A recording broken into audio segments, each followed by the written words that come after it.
Welcome to Glasgow Rangers Nation, guys. I'm Owen James. This is all your latest Rangers news. Monday morning, a good way to start a Monday morning after a victory last night against St Johnstone, 2-0 victory for Rangers. You know what? I think if you had to categorise the performance last night, it wasn't great. It wasn't terrible. It wasn't average. It was solid. It was job done. That was it. I think that's the best way to kind of categorise that performance last night. We're going to talk about some of the themes from last night, rather than actually breaking the game down and going through the game, which is what everyone else does. We're going to talk about some of the different bits and pieces that came out of last night's game. We've got a lot to talk about. We've got, obviously, the Hagi red card, which I have my say on. We've got the Cyril Dessers hissy fit. I mean, oh my God. I mean, he properly had a hissy fit last night. He had a toddler strop. He really genuinely did. We'll talk about the what's the word we're looking, redemption arc of Vaclav Cerny. Is he on a redemption arc? Is he on a Matondo-esque redemption arc like Matondo was last season? And we're also going to touch as well on some positive injury news and some not so good injury news. There's a bit of both in there, which is not. So where to start? Let's start with the injury news, shall we? So there's some good news and there's some bad news. So let's start with the good news, because that's the best way to start. I think start with the good news and then get to the bad news, or is it best to start with the bad news and then get to the good news? Oh, I don't know. Well, it's about Ridvan and Danilo, and it's also a little bit about Oscar Cortez as well. Adam Thornton revealed this from the manager's press conference. He says that the manager expects Danilo and Ridvan to be back after the international break. We'll get to the Cortez news in a minute. So it's positive news that both Ridvan and Danilo will return after the international break. It'll be good to have them both back. I think, the moment you talk about Danilo and the moment you talk about Ridvan, I know what Rangers fans think. It's like, how long can we keep them fit? How long are they actually going to stay fit? How long are they actually going to be available? That's always the question. Ridvan, misses a lot of football with all his injuries, and Danilo seems to have, since he's come to the club, been absolutely cursed by injury, one after another. So, look, yes, they'll both be back after the international break, which is obviously massively positive news. I think the Ridvan one less needed, because I think Hiefte has more than sort of cemented his place at the back. I thought him and Raskan yesterday really had that little nasty streak in them, didn't they? There was one where Ridvan goes charging after, not Ridvan, so Hiefte goes charging after opponent, smacks him and takes him down. And then there's another one where a player runs away from Raskan a little bit, so Raskan thinks, fuck it, and just kicks him and knocks him over. It was nice to see that little bit of a sternness, a bit of a nastiness in Rangers. I think it's something that we've been missing for a little while. We've been missing that little nastiness, haven't we? So, fair play to both Ridvan and to Hiefte and Raskan for that. But going back to Ridvan and Danilo, I think Ridvan is it's good to have him back. It obviously gives us more options, and given the paucity of wingers we currently have at the club, Hiefte could be pushed further up. Ridvan can play left back. I think it'd be an interesting link between those two, and having two out-and-out left footers playing on the wings would be very good indeed for the club. So that's positive. I think having Danilo back is another big positive. One of the things that really came out of last night's game for me, Hamza, did okay coming on, but he's still a kid learning the game. He's going to take more time to adapt, I feel. His first time playing outside his home country, the first time that, he's done that. So I think, for me, Hamza is a talent. There's definitely a talent there, but it's going to take time to come through. I'll talk about Dessers in a minute. I still don't think we've got a proper striker at the club. I don't rate Cyril Dessers. I think, when the going gets tough, Dessers gets going and falls over a lot and moans a lot. So I really hope that Danilo can come back, he can hit the ground running, and he can start to produce what he did at Feyenoord. He was a good striker at Feyenoord. His goals per game, his goals per 90 minutes is a lot better than Cyril Dessers over his career. So let's hope that we can keep him fit. Let's hope we can get him back, and let's hope that he can lead the line. Because I think it was always the intention when Danilo was bought that he was to be the number one striker, and Dessers was just to be a backup striker. So positive news there about those two. Now, the bad news. Let's get to the bad news. Oscar Cortez. So Oscar Cortez is out longer term. Now, his initial injury was thought it wouldn't be too long, 3-4 weeks, possibly back. But it's now revealed that Oscar Cortez is going to be out longer term. So what do we do with Oscar Cortez? I mean, the guy's a talent. It's clear he has talent. He's clear he's a good footballer. He's a player who has impressed for the Colombian underage teams. He's done well in the games that he has played for Rangers when he's actually been fit. But since he's come to Rangers, since he's come to the club, he is constantly, it seems, injured and constantly missing. And it's constantly innocuous things that he gets injured from. Little knocks, little niggles, little kicks, little this, little that. And he's been out for months upon end. Look, I like Oscar Cortez. I'm not anti-Oscar Cortez. I think he's a good footballer. But I am massively, hugely concerned that he is constantly injured. He's becoming the Colombian roof. He really is. As we said, that kind of Ridvan has become the kind of kebab roof, and really, has become a kind of injury-prone player. Then, this is the Colombian roof. This is the, I don't know how you term this one, but he's definitely the Colombian roof. He seems to be injured constantly. He comes back, plays a couple of games, then gets injured again, then comes back after a long layoff, then gets injured again. And the worry for me is that we've got this loan with this obligation to buy. It's apparently somewhere between £4 and £4.5 million. Now, as a club that doesn't have a lot of money, committing £4.5 million to a player who is constantly, it seems, injured is not a good look. And I really hope the club were moving away from that when we let Ryan Jack leave, we let Kamar Roof leave. Two players who seem to spend an awful lot of time sat in the stands on big wages. So for me, at the end of the day, it is, really is, I don't know. It really is just worrying that we're putting so much money into this player and, that he could be missing an awful lot of games. I'm genuinely concerned. And, this loan with an obligation to buy, is there a break clause in there somewhere? Is there a way to get out of having to pay the money for him? Because I'll be honest with you, I'm concerned now. I'm really, really worried. And this longer term, now, given the fact that we don't have a great deal of high quality wingers at the club at this moment in time, I really feel we're missing wingers. I think we're missing a real striker, and there's still positions I think we need to address in January. Ross McCausland, he's a decent squad player. That's all he is, really. He's not a starter for me.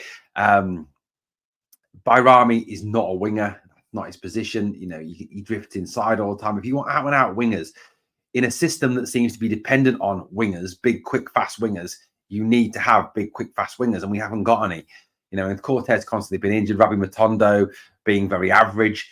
We do need those wingers. I mean, Abdallah Seamer, obviously, it was the one we missed out on. And I'll always love Abdallah. I mean, the guy's a legend.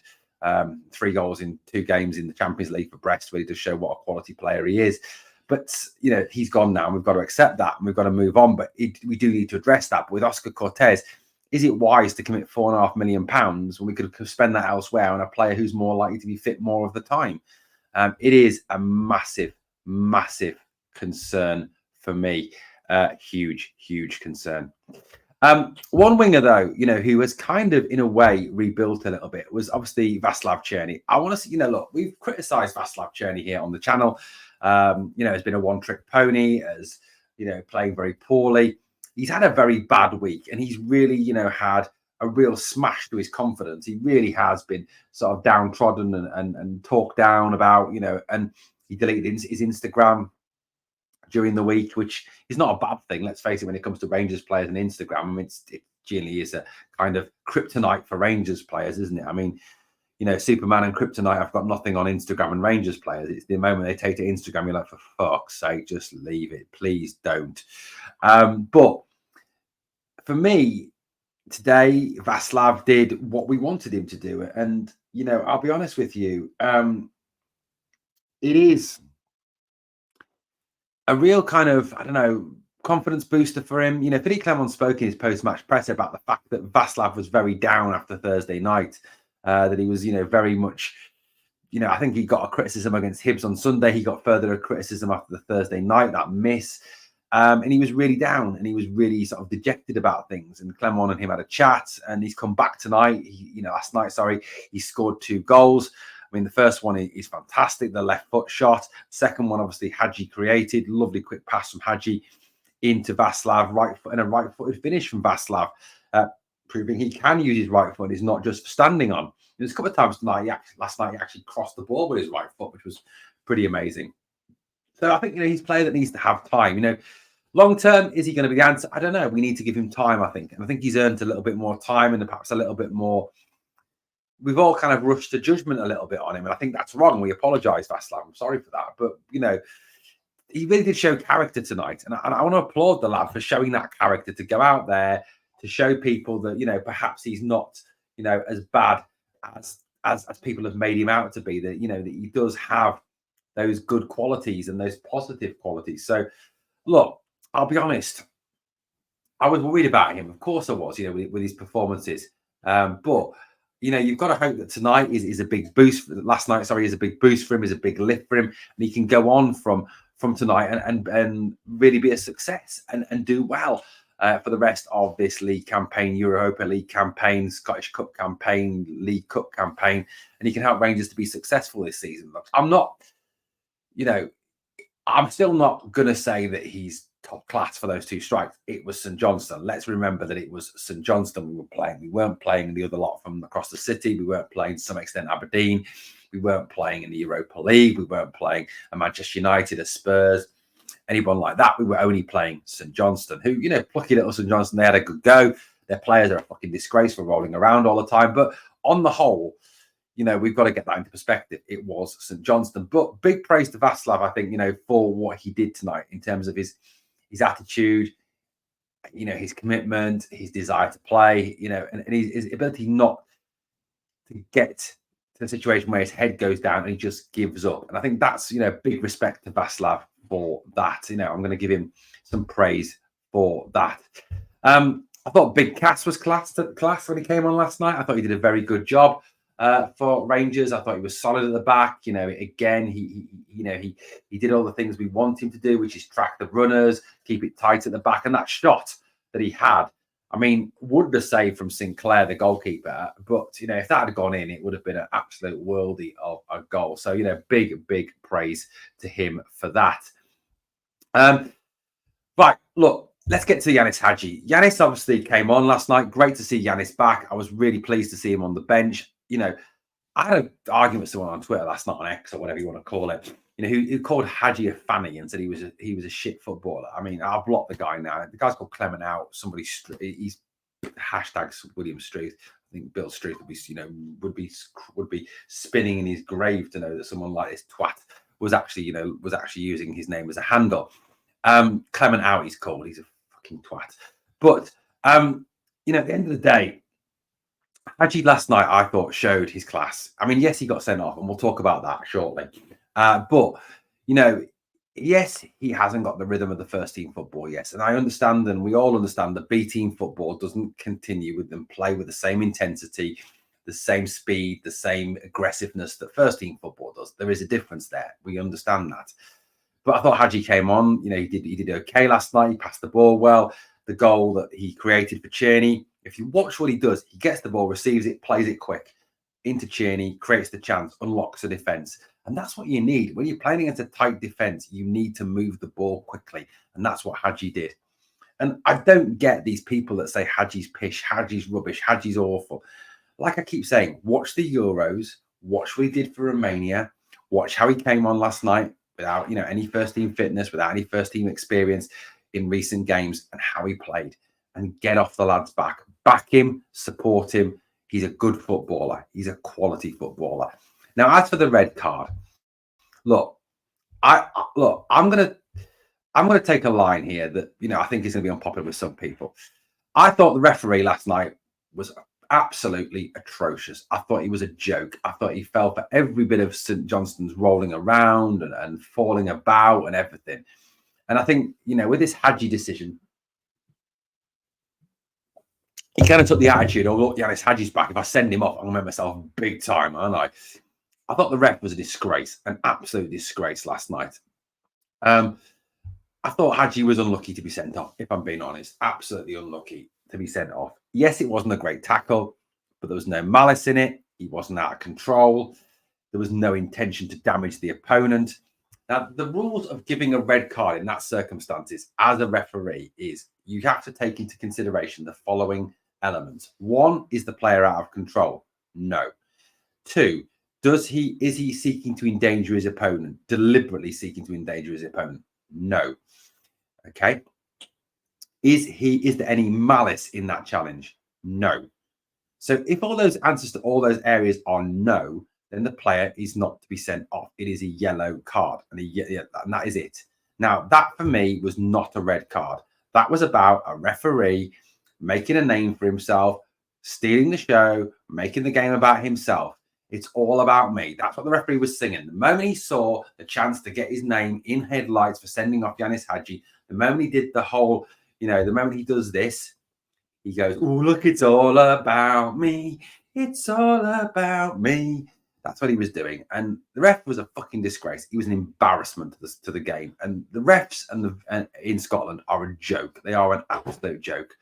That was not a red card. It was a yellow card. End of story.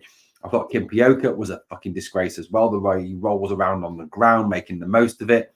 I thought it was a disgrace. He's always been like that. And I coming up for the youth system at Sunderland, he was exactly the same. An absolute joke. That is not, under the rules of the game, it is not a red card. And I would like to, and it's similar to that Sterling one where Sterling was sent off. If you go back and watch that, the Sterling, I think Aberdeen, I think it was against, or someone like that, when he gets sent off. Again, it's not a red card. Now, I would like to bet at some point Rangers will appeal this. It will be turned down because, of course, it will be turned down because the SFA hate us. But I think long term, it will then eventually come back as, oops, sorry, we got it wrong. And Hagi shouldn't have been sent off. I'll be absolutely honest with you. It wasn't a red card. I wouldn't have given a red card. As a referee, as a qualified referee, it's not a red card. Sorry. And if you think it's a red card, fair enough. You're entitled to your opinion.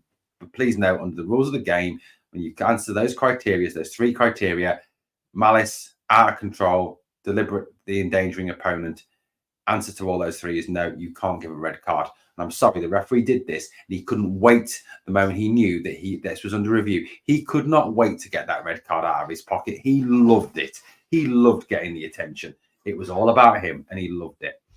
Right, let's move it along a little bit. We're going to talk now about Cyril Dessers. I've got to say, last night, Dessers was absolutely dreadful.